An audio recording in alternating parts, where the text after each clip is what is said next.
සමාජ සංගායනා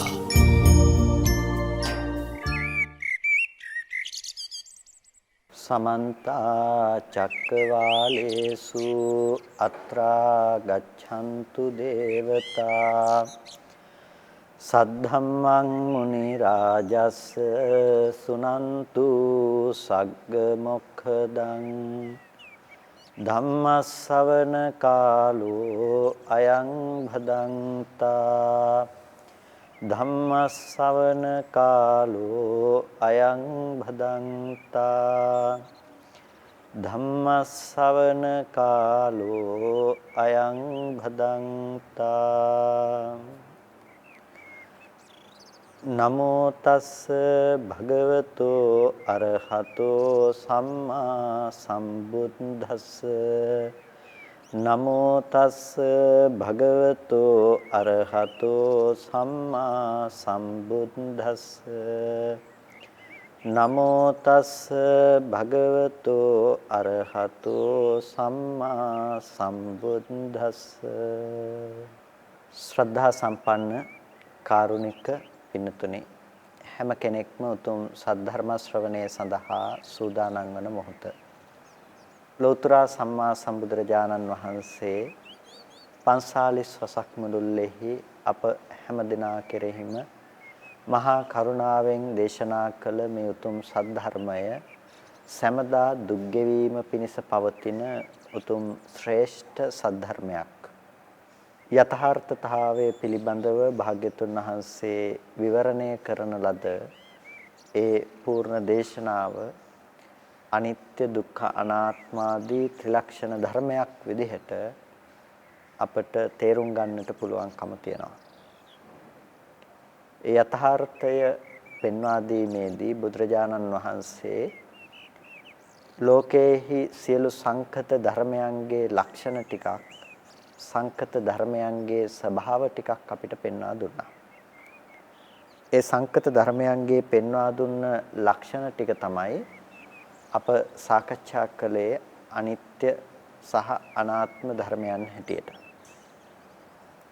ඒ සඳහා අප පාදක කරගන්නට යෙදුනා ගිරිමානන්ද සූත්‍රය. ගිරිමානන්ද හාමුදුරුව අසනීපයෙන් ඉන්න වෙලාවේදී ආනන්ද තෙරුන් වහන්සේ භාග්‍යතුන් වහන්සේට ඒ පිළිබඳව දැනුවත් කළාට පස්සේ ආනන්ද හාමුදුරුවන්ට භාග්‍යතුන් වහන්සේ මේ දස සංඥාවන් දේශනා කරනවා. ඒ දස සංඥාවන් නැවත ගිහිල්ලා ගිරිමානන්ද සාමින් වහන්සේට දේශනා කරන්නට කියලා. මේ දස සංඥාවන් අපි භාවිත කළ යුතු දෙයක්. භාවිත කළ යුතු අනිවාර්යයෙන්ම ප්‍රගුණ කළ යුතු සංඥා 10ක්. එතකොට සංඥාවක් කියලා කියන්නේ අපි හඳුනන බවනේ සංඥා කියලා කියන්නේ පොදුවේ ගත්තාම. එතකොට ලෝකයේ පිළිබඳව අපි යථාර්ථ විදිහට දකින විදිහ නැතිනම් ලෝකයේ පිළිබඳ සම්මුතිය තුළ අපි රැවටෙන කාම සහගත ආදී සංඥාවන් වෙනස් කරලා අපි විපරීතව දකින සංඥාවන් ඒ කියන්නේ ලෝකේ යථා ස්වභාවයට වඩා වෙනස්ව ගිහිල්ලා දකින විදිය වෙනස් කරගන්නට තමයි බුදුරජාණන් වහන්සේ මේ දස සංඥාවන් අපිට පෙන්වුවේ. එහිදී ඊටාම වැදගත් සංඥාවක් තමයි අනාත්ම සංඥා කියලා කියන්නේ. අනාත්ම ධර්මය මේ ශාසනයේ ඊටාමත් ප්‍රධාන වෙන සංඥාවක් සහ සංකල්පයක් අනාත්ම සංඥාව එමත් නැතිනම් අනාත්ම සංකල්පය. අනාත්මයි කියනකොට අපි ඒක විවිධ පරයයන්ගෙන් සාකච්ඡා කළා මේ පසුගිය සති කිහිපය පුරාවටම. ඒකට ගොඩක් වෙලාවට ගොඩක් දෙනෙක් හිතනවා ආත්මයක් නැහැ කියන එක තමයි අනාත්මයි කියන්නේ කියලා. නමුත් අනාත්මයක් නැහැ කියන එක නෙමෙයි අනාත්මයි කියලා කියන්නේ. නැත්නම් ආත්මයක් නැහැ කියන එක නෙමෙයි ආත්මයයි අනාත්මයි කියලා කියන්නේ. යම් කිසි කෙනෙක් ආත්මයක් නැහැ කියලා කියනවා නම් ඒක වැරදි ප්‍රකාශනයක්. අනාත්මයි කියන වචනේ තේරුම ආත්මයක් නැහැ කියලා කියනවා නම් කිව්වොත් එනිසා අනාත්මයි කියලා කියන්නේ යම්කිසි අර්ථයක් ප්‍රකාශ කරලීම සඳහා අනේ අනාත්ම ධර්මය අපි තේරුම් ගැනීමේදී අපට එහි යෙදෙන මූලික අර්ථය පිළිබඳව බුදුරජාණන් වහන්සේ ශ්‍රාවකයන් වහන්සේලාත් විග්‍රහ කරලා තියෙනවා. අපිට පුළුවන් ත්‍රිපිටකයට අනුරූපීව ඒ අනාත්ම સંદર્ભය තේරුම් ගන්නට.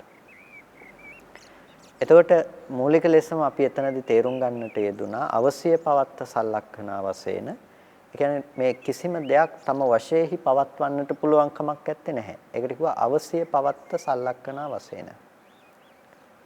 ඒ වගේම තුච්ඡ සංඛාර සමනුපස්සනා වශයෙන් කියව සංස්කාරයන්ගේ තියෙන පහත් ස්වභාවයේ තේරුම් ගැනීමෙන් කියලා. එතකොට පොදුවේ අනාත්මයි කියන දේ තුල අනාත්මය හඳුනා ගන්නට තියෙන ප්‍රධාන ලක්ෂණ දෙකක් තමයි ඒ සංස්කාර ධර්මයන්ගේ තියෙන තම වශයෙන්හි පවත්වන්නට බැරි ස්වභාවය. ඒ කියන්නේ යමක් සංකත නම් හේතු නිසා සකස් වෙනවා නම් ඒ හේතු නිසා සකස් වෙන ඕනෑම දෙයක් තම වශයෙන්හි තියාගෙන ඉන්නට පුළුවන් කමක් නැත්තේ නෑ.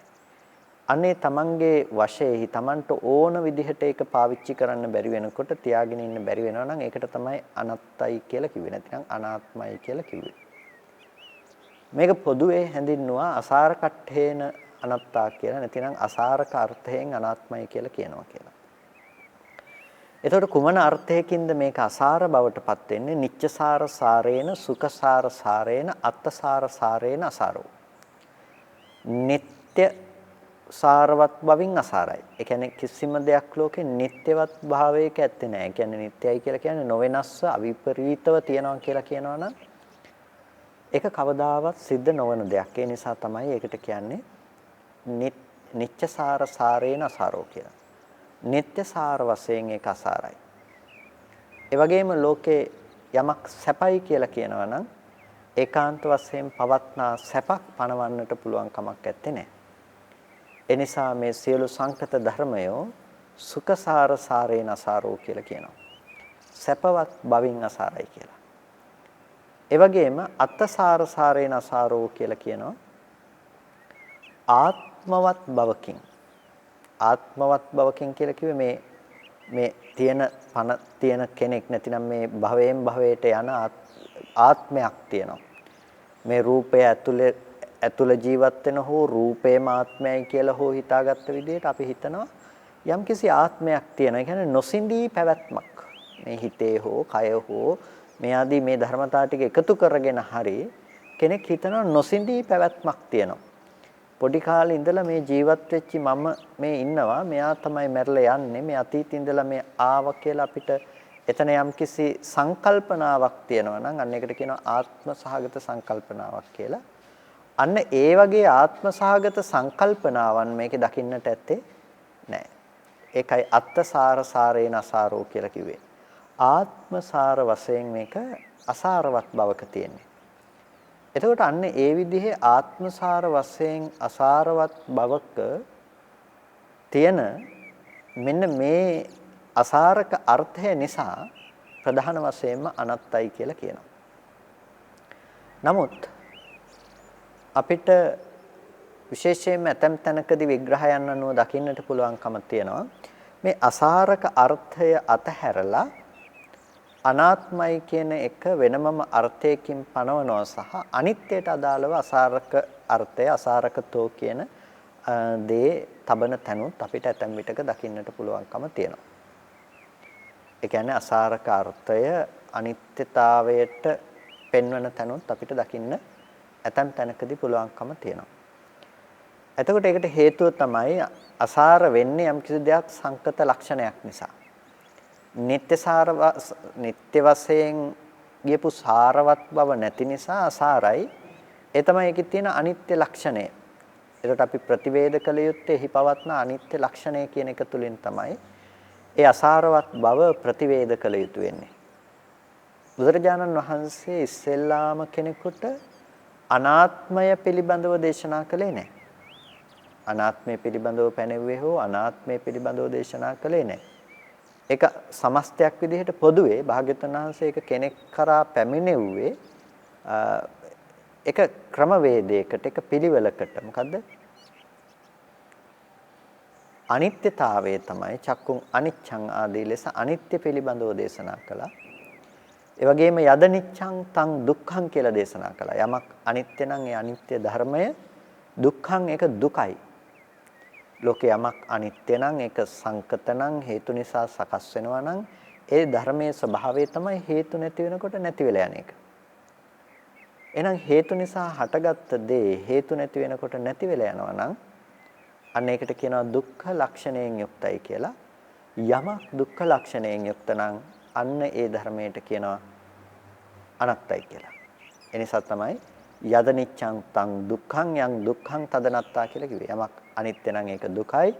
යමක් දුක නම් ඒක අනාත්මයි. එතකොට අනිත්‍ය යම් ධර්මයක් අනිත්‍යම නම් ඒ ධර්මයේම දුකයි. යම් ධර්මයක් දුක නම් ඒ ධර්මයේම අනාත්මයි. එතකොට මේ අනිත්‍ය දුක්ඛ අනාත්ම කියන මේ ත්‍රිලක්ෂණ ධර්මයක් පිළිබඳව බුදුරජාණන් වහන්සේ දේශනා කළා. එතකොට අනාත්මය කරා යමක් පැමිණෙව්වේ යමකෙකුගේ නුවණ අනාත්මය කරා අරගෙන ගියේ අනිත්‍ය සහ දුක්ඛ කියන මේ ලක්ෂණ හරහා.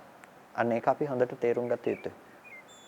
අනිත්‍ය සහ දුක්ඛ කියන ලක්ෂණ ටික හරහා තමයි කෙනෙක් අනාත්මයට පැමිණෙව්වේ. අනාත්මය කරා ඔහුගේ නුවණ අරගෙන ගියේ අනාත්මය කරා එයාගේ ප්‍රඥාව මෙහෙයුවේ අන්නේ අනිත්‍ය සහ දුක්ඛ ලක්ෂණය අනුව. එතකොට අපිට මෙතනදී ප්‍රධාන කරගන්නට වෙනවා අපිට හොඳට කල්පනා කරන්නට වෙනවා මේ බුදුරජාණන් වහන්සේගේ දේශනා ක්‍රමය තුල තියෙන විශේෂත්වය පිළිබඳව. ඒ කියන්නේ මේ අනත්තයි කියන මේ වචනය බුදුරජාණන් වහන්සේ නිකම්ම දේශනා කරපු වචනයක් නෙමෙයි. මේක ඊටමත් හාත්පස ගැඹුරු මේ ලෝකේ යථාර්ථය ප්‍රතිවේද කරන්නෙකුට අනිවාර්යයෙන්ම ප්‍රතිවේද කළ යුතු දෙයක් හැටියට පෙන්නපු දෙයක් තමයි මේ කියන අනාත්ම ධර්මය. ඒ වගේම මේ ශාසනයට අනන්‍ය වූ දෙයක් තමයි ඒ අනාත්ම ධර්මය. බාහිර ශාසන ඔක්කොම ආත්මවාදී එකම දේ තව තැන්වලට යනවා. එක්ක දෙවියන් විසින් නිර්මිත කරන ලද්දක් මේ ආදී ලෙස පනවන දේවල්. එක්ක රූපේ ආත්මවත් කොට ගන්නවා රූපේ නැති වෙලා යනකොට මේ සියල්ලම නැති වෙලා යනවා කියලා. ඔවුන් හැමදාම හැම කල්හිම ආත්මයක තියෙන ඇති නැති බව පිළිබඳව උන් කතා කරනවා. බුදුරජාණන් වහන්සේ අනාත්මයි කියන දේ තුල පෙන්වුවේ ආත්මයක තියෙන ඇති නැති බව නෙමෙයි. ඒ නිසා අපිට මෙතනදී හොඳින් තේරුම් ගන්නට ඕනේ අනාත්මයි කියන මේ સંદર્ભය තුල භාග්‍යතුන් වහන්සේ අපිට පෙන්වා දුන්න නිවැරදි අර්ථකථනය නිවැරදිව පෙන්වා දුන්න කරුණ මොකක්ද කියලා. මේ පිළිබඳව දේශනා කරනකොට අට කතාව තුළදී ප්‍රධාන වශයෙන්ම අපට පැහැදිලි කරනවා අනාත්ම කියන කාරණාවට අදාළ වන මානසිකාරය. නැතිනම් අනාත්මයි කියන දේ අපි මානසිකාරය කළ යුතු තැන පහක් පිළිබඳව. එතකොට ඒ කියන්නේ ඒ තැන් පහ අපිට ස්කන්ධ පංචකයෙන් බෙදලා යනකොට 25 ආකාරයකට වැඩි වෙන විදිහට අපිට අනාත්ම ධර්මයේ පිළිබඳව අපිට පෙන්වලා දෙනවා. ඒක ඊටාම වැදගත් වෙනවා අපිට මේ ධර්මය අවබෝධ කිරීමේදී ධර්මයේ තේරුම් ගැනීමේදී ඒ භාග්‍යතුන් වහන්සේ පෙන්වා දුන්න ණය ක්‍රමය. ඒකට දැන් අපි සාමාන්‍යයෙන් අහලා තියෙනවා විපස්සනා භාවනාව පිළිබඳව කතා කරනකොට 44 ආකාර විපස්සනාවක් 40 ආකාර කොට පවත්වන විපස්සනාවක් පිළිබඳව. ඒ 40 ආකාරව පවත්වන විපස්සනාව අනිත්‍යයට දුක්ඛයට අනාත්ත විදිහට ඒක බෙදා දක්වන්නට පුළුවන්කම තියෙනවා. ඒ අපි මෙනෙහි කරන දේවල් එක්ක අනිත්‍ය මූලික කරගෙන එක්ක දුක මූලික කරගෙන එක්ක අනාත්මය මූලික කරගෙන මෙනෙහි කරන දේවල්. ඒ අතර අපි යම්කිසි දෙයක් පිළිබඳව අපි මීට පෙර යම් මට්ටමකින් කතා කරලා තියෙනවා. ලෝකේ යථාර්ථයේ ප්‍රතිවේද කරනකොට අපි පරතෝ ඒක ස්වායක්ත දෙයක් නෙමෙයි. ඒක ස්වායක්ත දෙයක් නෙමෙයි. කියන්නේ Tamanට අයත් දෙයක් නෙමෙයි. ඒක පරතෝ. ඒ වගේම ඒක හැම වෙලාවකදීම තම වශයෙන්හි පවත්වන්නට බෑ කියලා අපි වචනකින් කතා කරලා යන්නේ ඒක. ඒතකොට ඒක පරතෝ කියලා කියන එක අනුන්ට අයිති දෙයක්. අනුන්ට අයිති කියලා කියන්නේ මේකේ අයිතිකාරයෙක් වෙනම ඉන්නවා කියලා නෙමෙයි. ඒකේ අයිතිය තමා යටතේ ඇත්තේ නැහැ. ඕනෑම දෙයක අයිතිය තමා යටතේ ඇත්තේ නැහැ. ඒ නිසා තමයි Tamanට අවශ්‍ය විදිහට ඒ දේවල් පවත්වන්නට පුළුවන් කමක් නැත්තේ. ඔබ හිතාගෙන හිටියට ඔබට ගොඩක් දේවල් තියෙනවා කියලා. ඔබ හිතාගෙන හිටියට මේ ලෝකේ පැවැත්ම තුල ඔබට ගොඩක් දේවල් තියෙනවා කියලා. ඒ කිසිම දෙයක් තම යටතේ පවත්වන්නට ඔබට පුළුවන් කමක් නැහැ. ඒ දේවල් දිරණ එක, ඒ දේවල් විනාශ වෙලා යන එක, ඒකට ඔබට කළ හැකි කිසිම දෙයක් මේ ලෝකේ ඇත්තේ නැහැ. මොහොතින් මොහොත ඔබේ හිත බිඳි බිඳි යනකොට වෙනස් වෙනකොට ඒ සඳහා ඔබට කළ හැකි වෙන කිසිම දෙයක් ඇත්තේ නැහැ. මොහොතින් මොහොත ආයතන ධර්මයන් හටගෙන ඉතුරු නැතුව නැති වෙලා යනකොට ඒ සඳහා ඔබට කළ හැකි කිසිම දෙයක් ඉතුරු වෙලා නැහැ. ඒවා නතර කරන්න පුළුවන් දේවල් නෙමෙයි. ආධ්‍යාත්මික රූපත් බාහිර රූපත් මේ කිසිම දෙයක තියෙන මේ බිඳීම වෙනස් වීම කියන දේ ඔබට අවශ්‍ය විදිහට මේ ලෝකෙහි පවත්වන්නට පුළුවන් කමක් නැත්තේ නෑ. අන්න ඒ ලක්ෂණයට කියනවා පරතෝ කියලා. ඒ කියන්නේ අනුන් අයත් ස්වායක්ත වෙන්නේ නැහැ. ස්වායක්ත නම් Tamanට මේ මෙසේ වේවා කියලා Tamanට අවශ්‍ය පරිදි පවත්වා ගන්නට පුළුවන්කම තියෙනවා. ස්වායක්ත නම් ඒක Tamanට අවශ්‍ය විදිහට තියාගන්න පුළුවන්කම තියෙනවා. එතකොට දැන් අපි රළු වශයෙන් උදාහරණයක් කිව්වොත් දැන් මේ වටාපත කියන එක දැන් මම යටතේ තියෙන දෙයක් නිසා නැතිනම් මගේ දෙයක් කියලා අපි කිව්වොත් එහෙම දැන් මේක මට ඕන විදිහට තියාගන්න පුළුවන්කම තියෙනවා. දැන් මේක අවශ්‍ය විදිහට මට චලනය කරන්න පුළුවන්කම තියෙනවා. ඇයි ඒකට කියන එක ස්වායක්තයි කියලා. එතකොට දැන් ධර්මතාව විදිහට ගත්තොත් මේ කිසිම තැනක ස්වායක්ත බවක් ඇත්තේ නැහැ. ඒ කියන්නේ දැන් අපි මේ වටාපත කියපු තැනක වුණත් අපිට රූපය ස්වායක්ත නැහැනේ. Tamanට අවශ්‍ය තරම් පමණ රූපය Tamanගේ ඇහි හෝ තියාගන්න පුළුවන් කමක් නැත්තේ නෑ. ඒ ඇහැ මේ මොහොතේ හටගෙන ඉතුරු නැතුව නැති වෙලා යනවා. වර්ණ රූපය හටගෙන ඉතුරු නැතුව නැති වෙලා යනවා. ස්පර්ශ කරපු දේ හටගෙන ඉතුරු නැතුව නැති වෙලා යනවා. ඒ සිත හටගෙන ඉතුරු නැතුව නැති වෙලා යනවා. එහෙනම් මුළු සමස්ත ලෝකයම ස්වායක්ත නෑ. Tamanට පවත්වන්න පුළුවන් කමක් නැත්තේ නෑ. ඒ ලෝකයේ හම්බෙන හැම තැනකම ඒ ධර්මය හේතු නිසා සකස් වෙනවා. හේතු නැති වෙනකොට නැති වෙලා යනවා. එහෙනම් ඒ ස්වායක්ත භාවයෙන් විනිර්මුක්ත නිසා ඒකට කියනවා පරතෝ කියලා. අනුන්ට අයිති දෙයක් විදිහට මේක දකින්න.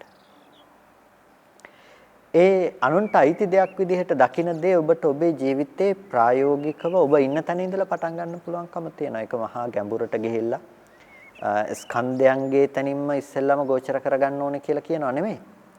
ඒ අනුන්ට අයිති කියන එක මේ තමා යටතේ නෑ කියන එක ලෝකේ සාමාන්‍යයෙන් ඔබ ඉන්න මනස තුළ ඉඳලා ඔබ උපේක්ෂාව ලෝකෙ දිහා බලාගෙන ඉන්නකෝ ඔබට කොච්චර පරිණත අවබෝධයක් ඒ තුළ ලැබෙයිද කියලා දුක නැතුව ජීවත් වෙන්න අවශ්‍ය අවකාශය සැලසෙයිද කියලා ලෝකෙ තුළ ඔබ නිතරම අවබෝධ කරගන්නට උත්සාහවත් වෙන්න ලෝකේ ඔබට අවශ්‍ය විදිහට තියාගන්න පුළුවන් කමක් නැහැ කියලා ඔබට බෑනේ කෙනෙක් හිතන විදිහ නතර කරන්න ඔබට බෑනේ තව කෙනෙක් ලෙඩ වෙන එක නතර කරන්න. ඔබට පුළුවන් කමක් නැහැ තව කෙනෙක් වයසට යන එක නතර කරන්න. ඔබට පුළුවන් කමක් නැහැ ඔබ යටතේ ඔබ වටේට තියෙන කිසිම භාණ්ඩයක් පරණ වෙන එක, ඒක වෙනස් වෙන එක ඔබට නතර කරන්න පුළුවන් කමක් නැත්තේ නෑනේ. එතකොට ලෝකේ සායක්ත නැහැ කවදාවත්. තමා අයත් නැහැ. ඒක ඊට අනන්‍ය වූ විදිහට ඒක විපරීත භාවයටපත් වෙනවා. එතකොට ලෝකේ විපරීත භාවයටපත් වෙනකොට ඒක අපි හිතාගෙන ඉන්නවා නම් මම මගේ කියලා අන්න ඒකත් එක්ක අපිට දුක ජීවිතයට ගලාගෙන එනවා. ඒ නිසා ඉන්න තැන ඉඳලා පටන් ගන්න. අපි හිතනවා මම යටතේ ඔක්කොම තියෙන්නට ඕනේ කියලා. මට අවශ්‍ය විදිහටයි මේ හැමදේම තියෙන්නේ කියලා. ඔබ දන්නා දුන්නන අය, ඔබේ නෑදෑ හිත මිතුරෝ යාළුවෝ වෙන්න පුළුවන්. ඔබට අවශ්‍ය විදිහට ඉන්නකම් හොඳ ගේන්නේ ඒ නිසා තමයි. ඒ වගේම ඔබ හිතන හැම වෙලාවකදීම ඔබට ඕන විදිහට මේවා පවත්ව ගන්නට පුළුවන් කියලා. ඒ නිසා තමයි ඔබ ලෝකයේ හැම වෙලාවකදීම උත්සාහවත් වෙන්නේ Tamanට ඕන විදිහට තියාගන්න. Taman කැමති වචනේ ලෝකයේ තුලින් අහලා ඔබ සතුටින් ඉන්න. Taman දකින්න කැමති දේ දැකලා සතුටින් ඉන්න. ඔබ හැමදාම උත්සාහවත් වෙන්නේ ওই ටිකටනේ. පිනතුනේ ඔන්න ওই විදිහට ගන්න උත්සාහය තමයි කෙනෙක්ට දුක කියන දේ උරුම කරන්නේ. මොකද හැමදාම ඔක කරන්න පුළුවන් කමක් නැහැ. එහෙනම් ඔබට අවබෝධයක් ඇති කරගන්නට වෙනවා. ඔය කියන කිසිම දෙයක් තමාට අයිති දේවල් නෙමෙයි කියලා. තමන්ට අයිති දේවල් නෙමෙයි. ඔක්කොම පරායක්ත දේවල්. පරතෝ කියලා කිව්වේ ඒකයි. ඒක අනුන්ට අයිති. එතකොට ඒක පිට දෙයක් හැටියට අපිට තේරුම් ගන්නට ඕනේ. තම වශයෙන් හිතියා ගන්න පුළුවන් කමක් නැත්තේ නෑ. ඒ වගේම රිත්තතෝ රිත්ත කියලා කියන්නේ අපි රික්තකයක් කියලා කියනවා සමහර වෙලාවට රික්තකයක් කියලා කියන්නේ. ඒ හිස් කියන එක යම් පරිච්ඡේදයක් සහිත අභ්‍යන්තරයේ හිස් කියන එක. ඒ කියන්නේ මේක මේ ඇති දෙයක් නැහැ. හිස් දෙයක් තියෙන්නේ. ඒකට කියනවා රික්තයි කියලා. ඒ කියන්නේ මේක අභ්‍යන්තරයේ ගන්න දෙයක් නැහැ. අන්න ඒක තමයි රික්තයි කියලා කියන්නේ. රිත්තතෝ කියලා කිව්වේ ඒකයි හිස් දෙයක්. හිස් දෙයක් කියලා කියන එකේදී ඒකේ පිරුණු බවක් නැහැනේ.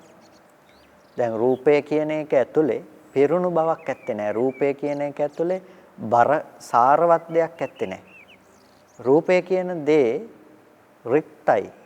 ඒකේ වටිනාකමක් ඇත්තේ නැහැ. ඒක රික්තකයක්. ඒක ඒ තුල තියෙන කිසිම දෙයක් දකින්න පුළුවන් කමක් නැහැ. සියල්ලංගෙම හිස් ඒක. කැමැති අකමැති බව නැහැ. ඊට පස්සේ හොඳ නරක ඇත්තේ නැහැ. රූපය කියන එකේ ස්වභාවය ඒකයි. වටින නොවටිනකම් නැහැ. රූපේ ස්වභාවය ඒකයි. හැබැයි රූපේ ස්වභාවයේ වටිනකම් නොවටිනකම් නැති වුණාට අපි වටින නොවටිනකම් හදාගෙන ජීවත් වෙනවා. ඒ කියන්නේ රිත්ත උනාට රූපය කියන එක අපි රිත්තයි කියලා අවබෝධයක් නැතිකම නිසා මොකද්ද වෙන්නේ? අන්න ඒ අවබෝධය නැති නිසා අපි හිතනවා හැමදාම ඒක වටිනවා, ඒක හොඳයි කියලා අපි ඒක සාරවත් විදිහට කල්පනා කරනවා. නමුත් අපි දැක්ක යුතු දේ තමයි රිත්තයි කියලා එක හිස් කියන එක. ඒක හිස් නම් ඒකේ ස්වභාවය තේරුම් ගන්නට වෙනවා.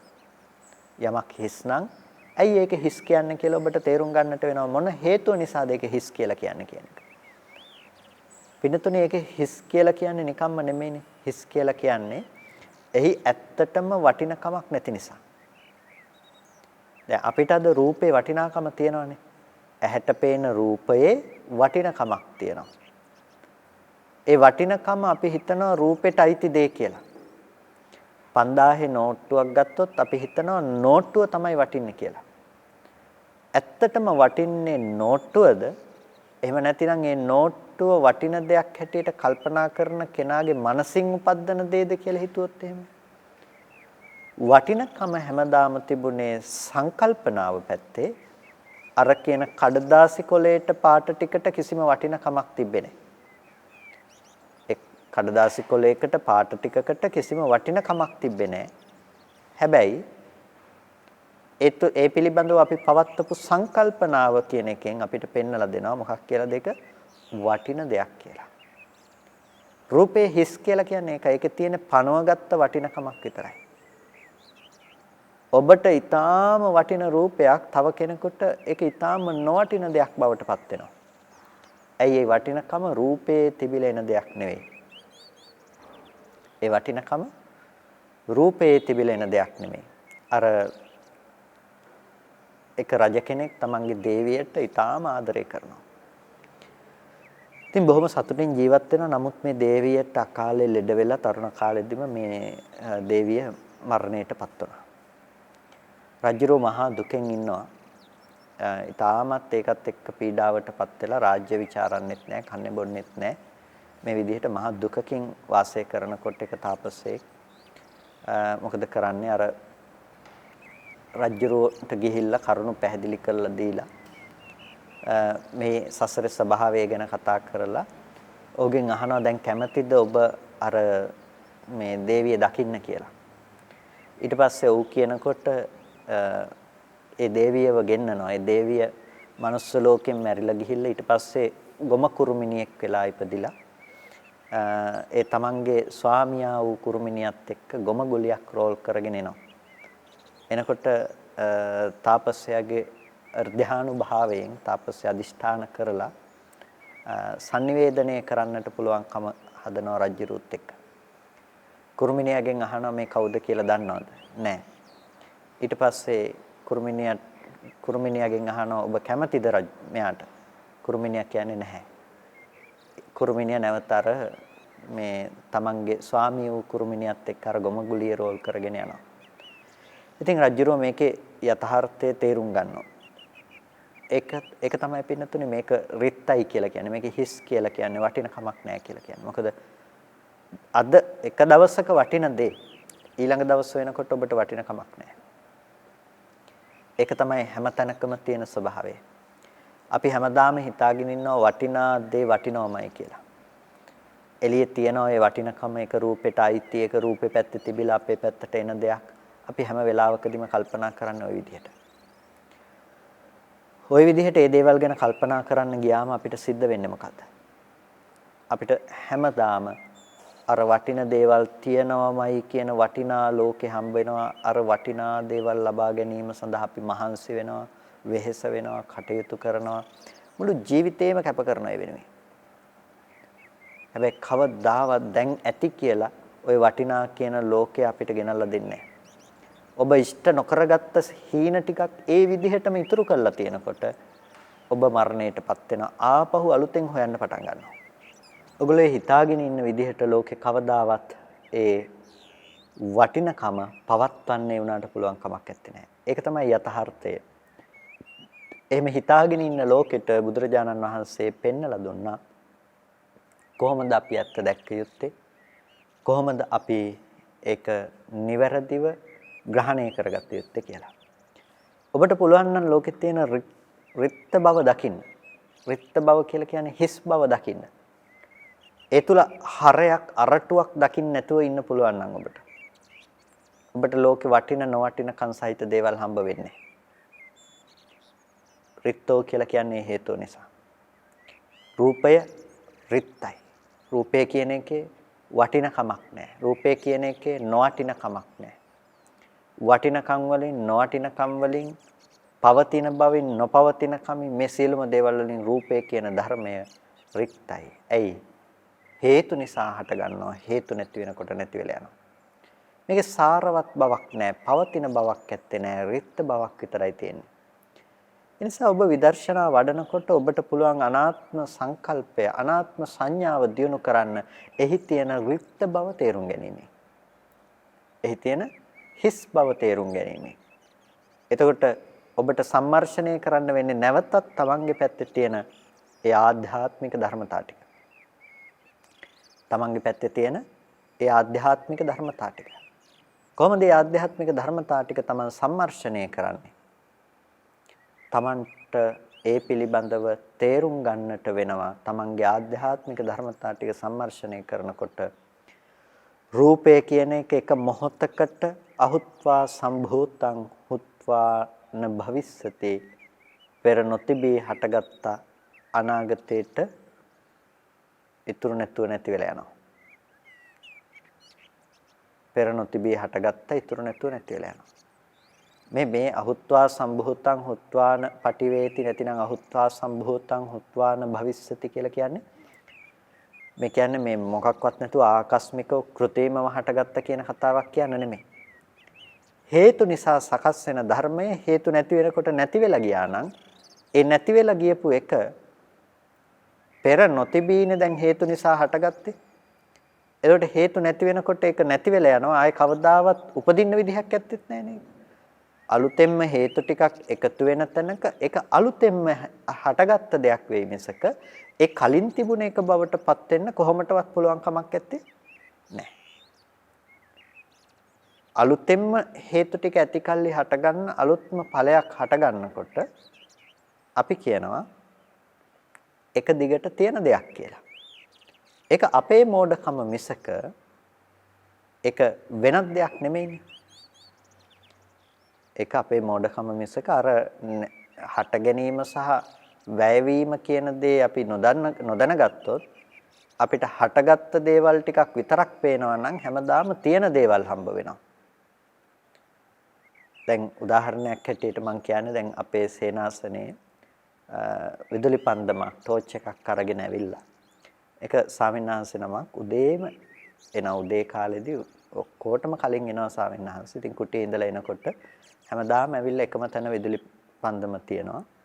ටෝච් එක තියලා උන්වහන්සේ කටයුතු ටික කරනවා. හැමදාම අන්තිමේටම තමයි හවසටත් යන්නේ. එතකොට දැන් ඊට පස්සේ එන කෙනෙක් බලාගෙන ඉන්නවා. හැමදාම එයාට පේනවා එකම තැන ටෝච් එකක් තියෙනවා. ඇයි එයා පස්සේ එනවා කලින් යනවා. අර ස්වාමින්වහන්සේ ඔක්කොටම කලින් එනවා ඔක්කොටම පස්සේ යන්නේ. ඉතින් එයාට හැමදාම පේන්නේ පස්සේ එන කෙනාට ටෝච් එකක් එක දිගටම තියනවා කියලා. ඉතින් දවසක් උන්වහන්සේ මේ එකම තැන මේ ටෝච් එක දිගටම දවස් කිහිපයක් බැලුවා. එකම තැන ටෝච් එකක් තියෙනවා. කවුරුත් කාටවත් මේකේ අයිතියක් නැති දෙයක් වෙන්නේ නැති කියලා උන්වහන්සේට අවශ්‍යතාවයක් කියලා ටෝච් එක අරන් ගිහිල්ලා තිබුණා. අන්න ඒ වගේ දෙයක් තමයි අපිත් කරන්නේ. ඒ කියන්නේ අපි හැම වෙලාවකදීම දැන් අර පස්සේ ඇවිල්ලා කල්ැතුව ගියපු ස්වාමීන් වහන්සේ දැනගෙන හිටියේ නෑනේ මේ ටෝච් එක හැමදාම රැට අනිත් හැමදුර අරගෙන යනවා කියලා උන්වහන්සේට පස්සේ. අර නැතිවීමේ කාලය නොදකින නිසා එයා හිතුවා හැමදාම මේ ටෝච් එක එකම තැන තියනවා එක දිගටම කියලා. ඒ ටෝච් එක එකම තැන තියෙන ටෝච් එකක් උන්වහන්සේට දැක්කේ. උන්වහන්සේ හැමදාම හම්බෙන්නේ එකම තැන තියෙන ටෝච් එකක්. අන්න ඒ වගේ තමයි අපේ ජීවිතෙත්. අපි හැමදාම එකම විදිහට තියෙන දෙයක් තමයි දකින්නේ. එතකොට මොකද්ද වෙන්නේ? අර ටෝච් එක උන්වහන්සේගේ කාර්යය සඳහා උන්වහන්සේ යොදාගෙන ඒක අරගෙන ගියා වගේ අපි ලෝකේ පැවැත්ම තුළ එකම විදිහට තියෙන දේවල් අපි මම මගේ කියලා අපි ග්‍රහණය කරගන්නවා. ඇයි? වැයවීම දැක්කේ නැහැ. අර ටෝච් එක අරගෙන ගියපු හාමුදුරුවෝ දැක්කේ නැහැ හැමදාම අර ඒක අයිති හාමුදුරුවෝ රැට හැමදාම කෝටම් පස්සේ අරගෙන යනවා කියලා උන්වහන්සේ දන්නේ නැහැ. ඒ වගේ තමයි මේ ධර්මයන්ගේ හේතු නිසා හටගන්න ධර්මය හේතු නැති වෙනකොට නැති වෙනවා කියලා ඒකේ වැය පිළිබඳව නොදන්නාකම නිසා. ඒකේ තියෙන අනාත්ම ලක්ෂණය ඔහුට ප්‍රතිවේද වෙන්නේ නැහැ. ඔහු හිතනවා ඒක ආත්ම ස්වභාවයකින් යුක්ත දෙයක් කියලා. ඒක එක දිගටම තියෙන දෙයක් හැටියට රික්තකයක් හැටියට ඔහු රික්ත දෙයක් හැටියට දකින්න නැතුව එයා හිතනවා මේක එක දිගට පවත්නා දෙයක් හැටියට. එනිසා මේකේ අභ්‍යන්තරයේහි මොකුත් නැහැ කියන එක යාට තේරුම් ගන්න නම් එයාට දකින්න වෙනවා මේක හටගෙන නැති වෙන දෙයක් කියලා. ඒ කියන්නේ අරහාමුදුරු තේරුම් ගත්තා නම් අරහාමුදුරු උදේම ඇවිල්ලා පස්සෙම යනවා මේ ටෝච් එක උන්වහන්සේ යනකොට අරන් යනවා කියලා දැනගත්තා නම් ඒක උන්වහන්සේ අරගෙන යන්නේ නැහැ. ඒ වගේ මේ ලෝකේ ජීවත් වෙනකොට අපි දන්නවා නම් මේ හැම දෙයක්ම හේතු නිසා සකස් වෙනවා. හේතු නැති වෙනකොට නැති වෙලා යනවා කියන එක දන්නවා නම් අපි මේ දේවල් ග්‍රහණය කරගන්නේ. හැබැයි අපි නැති වුණා කියලා නොදන්න නිසා අපිට එකම දේ හම්බ වෙනවා. දැන් මේ වටාපත එකම වටාපතක් විදිහට හම්බ වෙනවා වගේ. අපිට එකම වටාපතක් කවදාවත් ලෝකෙ තුල හම්බ වෙන්නේ නැහැ රූපය ඇතුලේ. රූපය කියන එක හටගෙන මොහොතින් මොහොත නිරුද්ධ වෙනකොට අපේ දැනුම තියෙන්නේ හැම වෙලාවකදීම එකම වටාපත ගැන විතරයි. ඒ නිසා අපි මේ වටාපත මම කියනවා, ඒ වටාපත මගේ කියනවා, අපි ඒක ග්‍රහණය කරගන්නවා. යම් වෙලාවක Tamanට ඕන විදිහට අර Taman බලාපොරොත්තු වෙන විදිහේ වර්ණ රූපයක් Tamanට නොපෙනුනොත් මොකද වෙන්නේ? වටාපත නැතිවීම නිසා එන දුක විඳින්න වෙනවා. වෙනස් ආවේ වර්ණ සටහන වෙනස් වෙනකොට ඔබ වටාපතට ඇලීම බැඳීම ඇති කරගෙන තිබුණේ ඔබේ මනස නිසා ඔබට දුක උපද්ද ගන්න වෙනවා මේ පැත්තේ. එනිසා සියලු රූපයේ ස්වභාවය රික්ත ධර්මයක් හැටියට ඔබ අවබෝධ කරන්නට ඕනේ. සියලු රූපයන්ගේ යථාර්ථය ඒක ඇතුලේ කිසිම දෙයක් නැතයි කියන ස්වභාවයෙන් ඔබ තේරුම් ගන්නට අවශ්‍යයි. මේ විදිහට රූපය පිළිබඳව ප්‍රතිවේද කරනක ඔබ භාවනාවක් හැටියට ඔබට දියුණු කරන්න පුළුවන්. විපස්සනා භාවනාවක් විදිහට මේ රූපයේ තියෙන රිත්ත බව දකින්න එක ඔබට ප්‍රගුණ කරන්නට පුළුවන්කම තියෙනවා. ඒක තමයි විපස්සනාව කියලා කියන්නේ. ඒකයි අනාත්මානු දර්ශනය කියලා කියන්නේ. අනාත්ම සංඥාව කියලා කියන්නේ ඒකයි. ඒක ඇතුලේ කිසිම සාරවත් බවක් නැහැ කියලා අපි දකිනවා. එතකොට ලෝකෙ තුල මෙච්චර කල් ඔබ ඇසුරු කරා නම් අම්මා තාත්තා දුව පුතා ගෙවල් දොරවල් මේ වටිනා දේවල් නොවටිනා දේවල් කියලා ඇලෙන්න පුළුවන් තැන් තියෙනවා, ගැටෙන්න පුළුවන් තැන් දේවල් තියෙනවා, තැන් තියෙනවා කියලා ඔබ කල්පනා කළා නම් අන්න ඒ කල්පනා කරන දේවල් වලට දැන් ඉඩක් නැහැ. ඇයි පේන රූපේට ඒක අයිති නැහැ. රූපේට ඒ ඇලෙනකම රූපේට අයිති නැහැ. ඒ ගැටෙනකම රූපේ තිබිලෙන දෙයක් නෙමෙයි. රූපය කියලා කියන්නේ මොහොතක් ගානේ හටගෙන ඉතුරු නැතුව නැති වෙන ධර්මයක්. එහෙනම් ඒ රූපය ගැන ඇලීම ඇති කරගන්නේ ඒක හොඳයි කියලා හිතන තමන්ගේ සංකල්පනාවෙන් කියලා තමන්ට පේනවා. රූපයත් එක්ක ගැටීම ඇති කරගන්නේ තමන් ඒක හොඳ නැහැ කියලා හිතෙන් ප්‍රතිචාර දක්වන සංඥාව අනුව කියන එක තමන්ට පේනවා. නැතිනම් සංකල්පනාව අනුව කියන එක පේනවා. දැන් ඔබට මෙන්න මේක දකින්න පුළුවන් වෙනකොට ඔබට පෙනුණා නම් මේ ධර්මයන්ගේ තියෙන ස්වභාවය තමයි හටගෙන නැති වෙනකම කියලා ඔබට දැන් මේක පවත්වන්න තැනක් නෑ වටිනකම සහ නොවටිනකම කියන දේවල්. එබඳු පුද්ගලයාට මේ ලෝකෙන් මිදීමක් තියෙනවා. එබඳු පුද්ගලයාට මේ ලෝකෙන් නිදහස් වීමක් තියෙනවා. එනිසා මේ රිත්ත වශයෙන් දැකීම අත්‍යවශ්‍යයි. රිත්තයි කියලා දකින්න එක මේක හිස් කියලා දකින්න එක කල යුතු දෙයක්. ඇයි? ලෝකේ එතකොට තමයි වටිනකම නැති වෙලා යන්නේ. වටිනකම් නැති වෙනකොට ඔබට දුක කියන දේ ඇති කරන්න තියෙන තැන් අඩු වෙලා යනවා. වටිනකම් වැඩි වෙන තරමට දුක වැඩි. ඔබට කෙනෙක්ව හරි දෙයක් හරි ඔබට ගොඩක් වටිනවා නම් ඒ වටින දේ වෙනස් වෙනකොට ඒ වටින දේ නැති වෙනවා කියලා ඔබට හිතෙනකොට වටින දේ ඔබෙන් අතහැරෙනවා කියලා ඔබට දැනෙනකොට ඔබට මොකද්ද හිතෙන්නේ? ඔබේ ජීවිතේට දුක ගලාගෙන එන්නේ නැද්ද? ගලාගෙන එනවා. ඒ වටිනකම ඔබ යම්තාක් රූපයට පවරලා තියනවා නම් ඒ පැත්තට දාලා තියනවා නම් ඒ දාපු තරමට ඔබට දුක් වෙන්න සිද්ධ වෙනවා. හැබැයි කවදාවත් ඇත්තටම ඔය වටිනකම ඔය නොවටිනකම ඔය කිසිම දෙයක් ඔය රූපය ඇතුලේ තිබුණේ නැහැ. රූපය හටගෙන නැති වෙන තැනකමයි හැමදාම තිබුණේ. හැබැයි අර එක දිගට තියෙන ටෝච් එකේ කතාව වගේ ඔබ එක දිගට තියෙන රූපය ගැන කල්පනා කරලා ඔබ සංකල්පමය ගුලියක් එකතු කරගත්තා නම් නැතිනම් සංකල්ප වශයෙන් ගත්ත එක පොදියක් බැඳගත්තා නම් අන්න ඒක ඇතුලේ පවතින දෙයට තමයි ඔබ තණ්හා කරන්නේ, ඔබ ආදරය කරන්නේ, ඔබ කැමති වෙන්නේ, වටිනවා කියලා හිතන්නේ ඒකත් එක්ක. ඒතකොට දැන් ওই වටිනකම ගෙනාවේ මොකක් නිසාද? අර විදිහට තබපු සංකල්පනාව නිසා මිසක කොයිම වෙලාවකවත් බාහිර තියෙන රූපේ නිසා නෙමෙයි. එහෙනම් අපි තේරුම් ගන්නට ඕනේ ඇත්ත යථාර්ථය වෙන්නේ අන්න ඒක. එනිසා ඔබ ওই රූපය ඇතුලේ වටිනා දෙයක් නැති බව, රෙක්ත බව ඔබ දකින්නට ඕනේ. ඒක තමයි විපස්සනාව කියලා කියන්නේ. ඒක තමයි නුවණින් කරන සම්මර්ෂණය කියලා කියන්නේ. ඒ තුලින් තමයි ඔබට ලෝකෙන් මිදෙන්න පුළුවන්කම තියෙන්නේ. එනිසා අනත්ත් සංඥාව ඔබ වඩනවා කියලා කියනවා නම් ඒ වඩන්නේ රිත්ත බව තේරුම් ගැනීම. ඒ තුල තියෙන හිස් බව තේරුම් ගැනීම. අතුලාන්තයේ තුල කිසිම දෙයක් ඇත්තේ නැහැ. හේතු නිසා හටගන්න බව සහ හේතු නැති වෙනකොට නැති වෙනවා කියන ওই දෙක අතරතුර වටිනකම් පනවන්න පුළුවන් කමක් නැහැ කියන එක ඔබ තේරුම් ගන්නවා. මුළු සමස්ත ලෝකයේම රිත්ත බව දකින්න කෙනෙකුට ඉන් මිදෙන්නට පුළුවන්කම තියෙනවා. ඒ වගේම තුච්ඡෝ ඒකේ ස්වභාවය තමයි රූපයේ ස්වභාවය තමයි තුච්ඡයි. තුච්ඡයි කියලා කියන්නේ පහත්. ඒක පහත්. එතකොට පහත් කියලා කියන්නේ ඒකේ කිසිම වටිනකමක් නැහැ කියන එක. ඒකේ කිසිම උසස් බවක් ඇත්තේ නැහැ. යම් කිසි කෙනෙක් මේ ලෝකේ හිතනවා නම් මේ දේවල් වටින දේවල් කියලා මේ දේවල් උසස් දේවල් කියලා බුදුරජාණන් වහන්සේ දේශනා කරනවා නෑ මේකේ කිසිම උසස් බවක් ඇත්තේ නැහැ. මේකේ තියෙන්නේ හරි පහත් ස්වභාවයක්.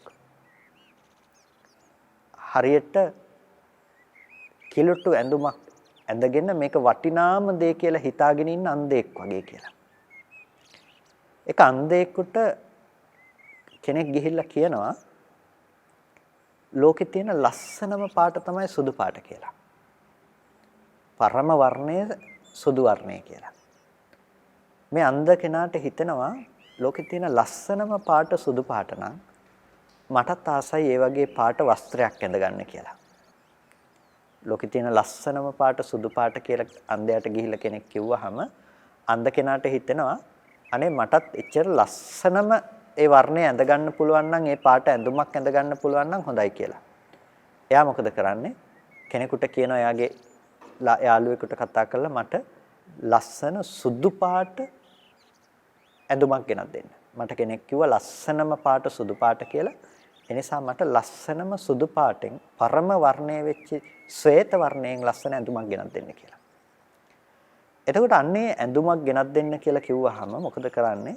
දැන් අර යාළුවා ගිහිල්ලා නැතිනම් එයාගේ මිත්‍රයා ගිහිල්ලා මෙයා කොහොමද සුදු පාට දන්නේ කියලා ඉතින් දැලිකුණු පෙරිච්චි වස්ත්‍රයක් ගෙනල්ලා දෙනවා. දැලිකුණු පෙරිච්චි වස්ත්‍රයක් ගෙනල්ලා දෙනවා. මේක තමයි සුදු පාට කියලා. මේ තමයි සුදු පාට වස්ත්‍රය. මේ තමයි ලෝකේ තියෙන ලස්සනම පාට කියලා. දැන් මේ ඇස් පේන්නේ නැති අන්ධ මිනිස්සයා මොකද කරන්නේ? අර දැලිකුණු පෙරිච්චි ඇඳුම ඇඳගෙන අර කළු පාට දැලිකුණු පෙරිච්චි ඇඳුම ඇඳගෙන අනිත් අය ළඟට ගිහිල්ලා කියනවා මේ තමයි ලෝකේ තියෙන ලස්සනම පාට. මේ වටිනාම වස්ත්‍රයක් මේක. ලස්සනම පාට තියෙන ඇඳුමක් තමයි මං ඇඳගෙන ඉන්නේ. මෙයා හැමෝ ළඟටම ගිහිල්ලා මේක කියනවා. ඉතින් මෙයාගේ අනික් ඇස්පෙනෙන අනික් අයට හිතෙනවා මෙයා දකින අයට මහා අනුකම්පාවක් දැනෙනවා මෙයාගේ අන්ධභාවය පිළිබඳව. ඔවුන් හිතනවා මෙයාට මේක තේරුම් කරන්න පුළුවන් කමක් නැත්තේ නෑ කියලා. ඇයි ඒක වටිනකමක් නෑ කියලා කියනකොට අන්ධයා මොකද හිතන්නේ? මේක ඊර්ෂ්‍යාවට කියන දෙයක් කියලා හිතනවානේ. ඒ නිසා එකට ඉන්න අය කල්පනා කරනවා මේකට මොකක් හරි කරන්නට ඕනේ කියලා. ඒ නිසා අපි මෙයාට ඇස්පෙනීම ලබා දෙන ක්‍රමයක් හොයන්නට ඕනේ කියලා එයයි මොකද කරන්නේ? වෙදෙක් ගෙනල්ලා ඒ ඇස් ලබා දෙන්නට, පෙනීම ලබා දෙන්නට පුළුවන් පිළියම් කරනවා. ඒ විදිහට පිළියම් කළාට පස්සේ ටික කාලයක් යනකොට මෙයාට ටිකෙන් ටික පෙනෙන්නට පටන් ගන්නවා. දැන් පෙනීම තියෙනවා. පෙනෙන්න පටන් ගත්තට පස්සේ අර යාළුවා මොකද කරන්නේ? මෙන්න මේකයි සුදු පාට. ඔබ මෙච්චර කල් සුදු පාට කියලා පෙන්නුවේ මෙන්න මේ වස්ත්‍රයයි කියලා පෙන්නනවා. දැන් මොකද හිතෙන්නේ?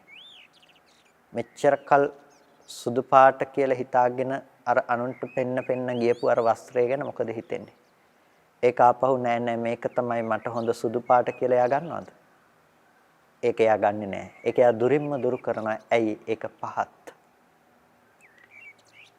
එයාට අර පෙන්න ගියා නම් අනිත් අයට මේ මානසික මට්ටම ගැන ඒ දේ ගැන මොන වගේ හැඟීමක් ඇති වෙයිද?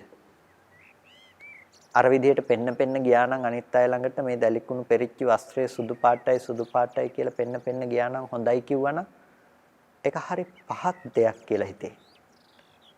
නොවිය යුතුව තිබුණ දෙයක් කියලා හිතේ යාට. පින්නතුනේ අන්නේ දේ තමයි අපේ ජීවිතේ.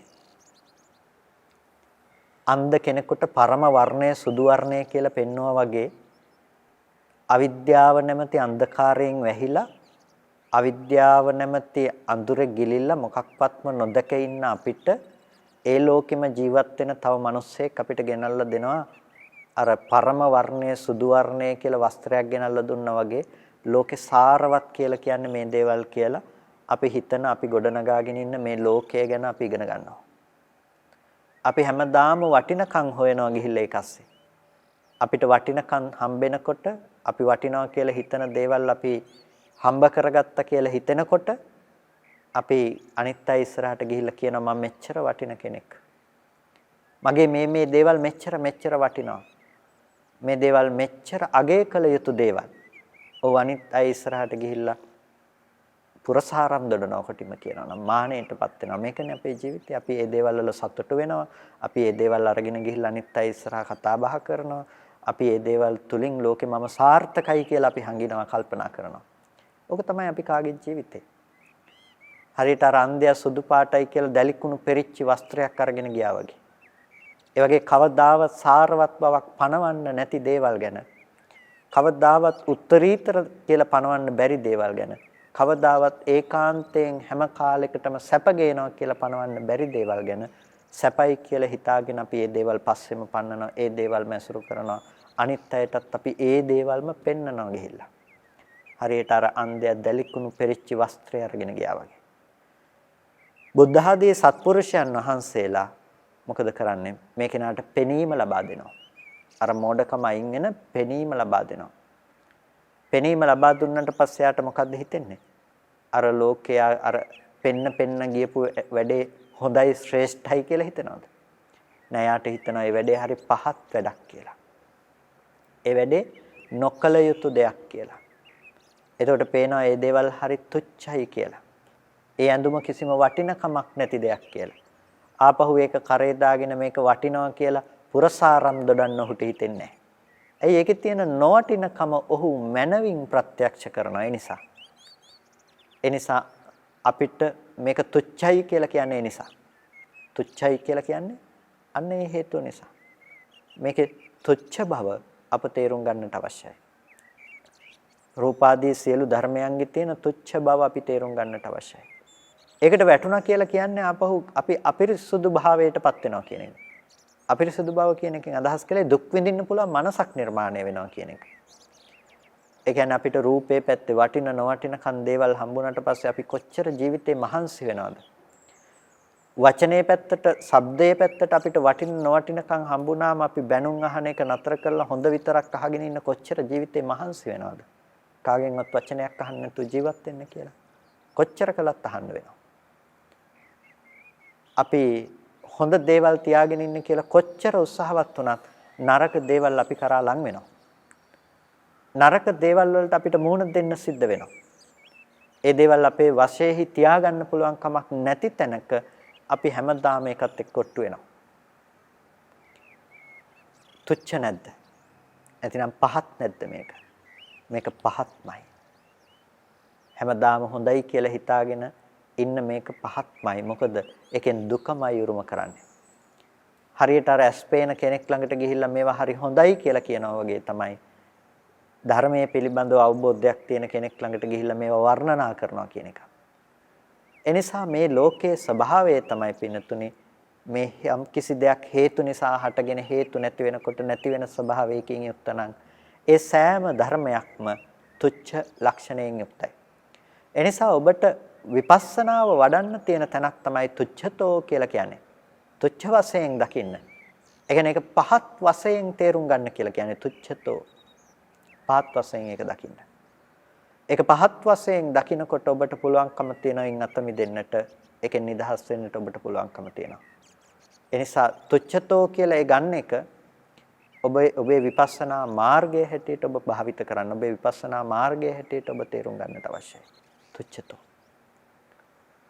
එතකොට දැන් මේ අනාත්ම සංඥාව වැඩි යුතු ආකාර පිළිබඳව අපි මේ කතා කළේ. මුලින්ම කිව්වා පරතෝ ස්වායක්ත නෑ, මේක පරායක්තයි. ස්වායක්ත නෑ, පරායක්තයි. Tamanට අයිති නෑ, මේක අනුන්ට අයිති කියලා. එතකොට මේක තමා යටතේ තියාගන්න පුළුවන් කමක් නෑ, අනුන් යටතේම තමයි තියෙන්නේ. කියන්නේ Tamanට ඕන විදිහට තියෙන මේක වෙනස් වෙලා විපරීත බවට පත් වෙනවා කියලා. එතකොට ඒ විදිහටම අපිට ඒ තමන් යටතේ තියාගන්නට බැරි ස්වභාවය වගේම අපිට මෙතන තියෙන මේ තුච්ඡ ස්වභාවයක් දකින්නට ඕනේ, රිත්ත ස්වභාවයක් දකින්නට ඕනේ. ඒ දෙක තමයි අපි කතා කරේ. එතකොට කරුණු තුනක් අපි කතා කළා. තුච්ඡ ස්වභාවයක්, රිත්ත ස්වභාවයක්, ස්වායක්ත නොවන පරායක්ත බවක් කියන එක. ඊට පස්සේ අපිට තියෙනවා ශුඤ්ඤතෝ, මේක ශුඤ්ඤ වශයෙන් දකින්න. ශුඤ්ඤ කියලා කියන්නේ හිස් කියන එක. ශුඤ්ඤ කියන්නේ හිස් කියන එක. එතකොට ශුඤ්ඤතෝ කියලා කියන්නේ පණවන්න කිසිම දෙයක්, පවතින දෙයක් ඇත්තේ නැහැ. පවතින කිසිම දෙයක් ඇත්තේ නැහැ. මොකෙන්ද හිස්? සත්ව පුද්ගල භවෙන් හිස් කියන එක. සත්ව පුද්ගල භවෙන් හිස්. න සත්තෝ න ජීවෝ ශුඤ්ඤෝ කියලා කියනවා. සත්වයක් නෙමෙයි, ජීවයක් නෙමෙයි, ශුඤ්ඤතාවයක් කියලා. ශුඤ්ඤතාවය කියලා කියන්නේ භාවනා කරගෙන ඉන්නකොට මොකක්වත්ම නැති එක්තරා තැනකටපත් වුණා කියන එක නෙමෙයි. අර සමහර වෙලාවට භාවනා කරනකොට මේ කෙනෙකුගේ හිත දැඩිව ඒකාග්‍රගත වෙනකොට එතන එන උපක්ඛිලේශ මට්ටමක් තියෙනවා. චිත්තං නිලීයති කියලා. ඒ කියන්නේ කෙනෙකුගේ හිත හැඟවිලා යනවා. හිත හැඟවිලා ගියාට පස්සේ හිත ප්‍රකට වෙන්නේ. හිත අරමුණු Tamanට ප්‍රකට නැහැ. ඒ නිසා Taman හිටපු භාවනා ආරම්භණයවත් වෙන කිසිම දෙයක් කොච්චර වෙලාවක් ගත වුණාද Taman ඒ ඉරියව්වේ ඉන්නකොට කියන එකවත් Tamanට ප්‍රකට නැහැ. ඉතින් ඔහු නැවත ඒ අරමුණෙන් එළියට ඇවිල්ලා බලනකොට ඇතැම්මට පැය 2-3ක් ගත වෙලා තියෙනවා.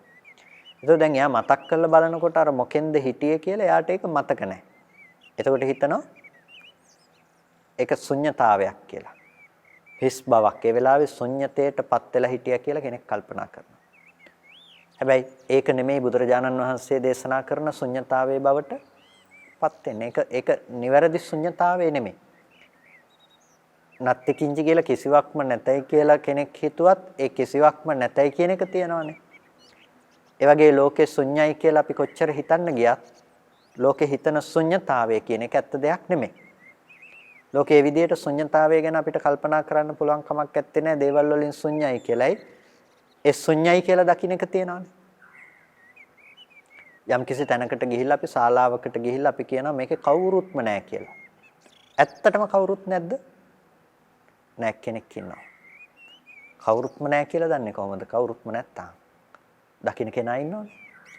අන්න ඒ වගේ යම් කෙනෙක් ශුන්්‍යතාවය කියලා දෙයක් දකිනවා නම් ශුන්්‍යතාවය දකින්නා නිසා ඒක අශුන්‍යයි. ඒ නිසා ඒ බඳු වූ දේවල් ගැන කතා කරන්නේ මේ ශාසනයේ.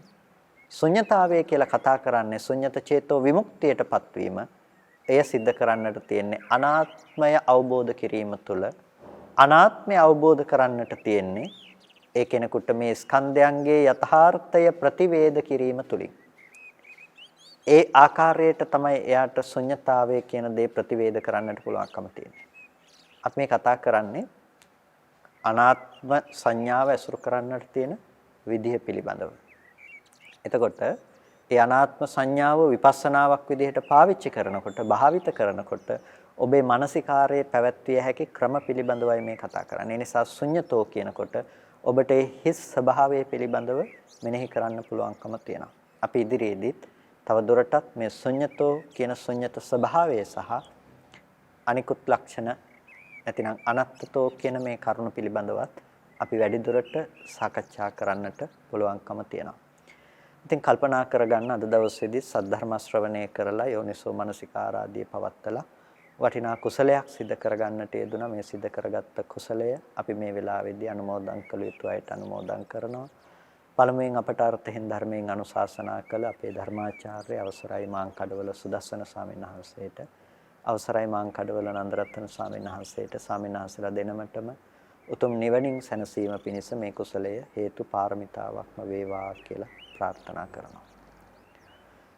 ඒ වගේම මේ සියලුම කුසල් අපි දෙවියන්ටත් අනුමෝදන් කරමු. ආකාසට්ඨා ච බුම්මට්ඨා දේවා නාග මහිද්దికා පුඤ්ඤන්තං අනුමෝදිත්වා චිරං රක්ඛන්තු බුද්ධ ශාසනං. ආකාසට්ඨා ච බුම්මට්ඨා දේවා නාග මහිද්దికා පුඤ්ඤන්තං අනුමෝදිත්වා චිරං රක්ඛන්තු බුද්ධ ශාවකං. ආකාසට්ඨා ච බුම්මට්ඨා දේවා නාග මහිද්దికා පුඤ්ඤන්තං අනුමෝදිත්වා බෝධයන්තු සිවං පදං. ඒ වගේම සියලු ඥාතීන්ටත් අපි මේ පින් අනුමෝදන් කරමු. ඉදම්මේ ඥාතීනං හෝතු සුඛිතා හොන්තු ඥාතයෝ. ඉදම්මේ ඥාතීනං හෝතු සුඛිතා හොන්තු ඥාතයෝ. ඉදම්මේ ඥාතීනං හෝතු සුඛිතා හොන්තු ඥාතයෝ. ධර්ම ශ්‍රවණය කළ ඔබ සෑම සියලු දෙනාටම ඒ වගේම මේ සද්ධර්ම දේශනාව ඔබට ලබා ගන්නට ඔබට අනුග්‍රාහකත්වයේ දක්වපු ඒ හිරු මාධ්‍යායතනයේ සභාපතිතුමන් ඇතුළු ඒ සෑම සියලු දෙනාටත් අපි ආශිර්වාද කරනවා. ඔබ සියලු දෙනාටම නිදුක් නිරෝගී සුවපත් බව චිරජීවනයේ සැලසේවා. කායික මානසික සැනසෙල්ල උදා කරගෙන අමා මහ නිවනින් සැනසීම පිණිස මේ කුසලය හේතු පාරමිතාවක්ම වේවා කියලා සාදු කියලා පින් අනුමෝදන් වන්න. හැම දිනාටම තෙරුවන් සරණයි. සමාජ සංගායනා